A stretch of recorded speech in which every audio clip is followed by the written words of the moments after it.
你会想上公车广告吗？觉得好像还好，因为有时候在路边看到其他 VTuber 的公车广告的时候，也感觉怎么说呢，就有一种离我越来越远的感觉。因为公车就会开走了，然后就有一种微妙的感觉。你会想上公车广告吗？不是，就是我有时候会搭公车，那这样如果我看到自己，这样我会很不自在，所以应该是不会，完全不想。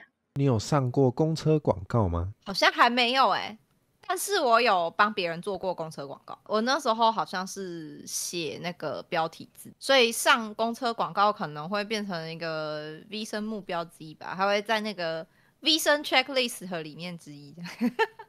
希望有朝一日可以被放上公车广告。好，请那个毛毛的观众努力一点。加油加油！不是。